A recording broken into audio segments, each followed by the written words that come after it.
لكن ده الحقيقة فوز خادع، فوز كده من بعيد خادع كده، انت مش هتلاقي تشرف حاجة. حرفيا انت الشوط الاول ما جيتش، يعني هو الزمالك ما جاش، احنا عايزين نشوفه فين الزمالك. فجأة لقينا لعيبة البنك الاهلي بتضغط على نص ملعبك، انت بتضغط عليك وتدوس عليك. طبعا نص ملعبك ضايع، انت مفيش غير محمد شحاتة. انا وجهة نظري ادم الكايد بطيء قوي، ولمسته بطيئة. فهو لعيب انا مش حابه الصراحة. واحمد فتوح مش نص ملعب، احمد فتوح باك شمال بينزل نص الملعب. فانت تركيبة نص الملعب وحشة. انت فين محمود جهاد؟ والله العظيم هموت واعرف فين محمود جهاد.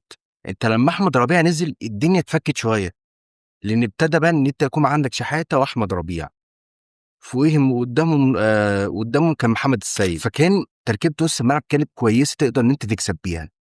بس تركيبه نص الملعب اللي كان فيها فتوح وفيها ادم الكايد دي وحشه قوي. ده غير كمان اصلا ان انت عندك ثلاث مهاجمين قدام. احمد شريف اللي هو مش لاعب كوره اساسا. احمد شريف ده اخره يلعب فاركو، اخره يلعب في بترول اسيوط، اخره يلعب في الفرقه دي. لكن ده مش لاعب كوره ان هو يلعب في نادي الزمالك، مش عارف يعمل حاجه.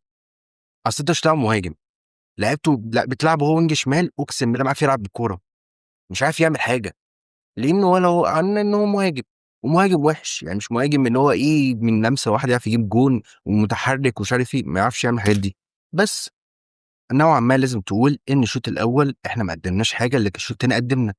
معتمد جمال غير تغييرتين كويسين جدا، اللي هو شيكوبانزا واحمد ربيع. بعدها محمد السيد. ابتدي ان نص الملعب وخط النص بتاعك يبقى كويس. ابتديت ان انت تضغط على نص الملعب بتاع بنك الاهلي، تاخد منه الكوره، فعرفت تكسب. هي دي الفكره. انا دايما مع كابتن معتمد جمال في حته ان انا اسيب الاستحواذ والعب مرتده، دي حاجه انا معاها جدا. بس يعني اسيب الاستحواذ اسيبه خالص كده ما اعملش حاجه؟ لا، اسيب الاستحواذ واضغط على الفرقه. طول ما انا باضغط هاخد الكوره وهعرف اعمل مرتده كويسه اجيب بيها جون.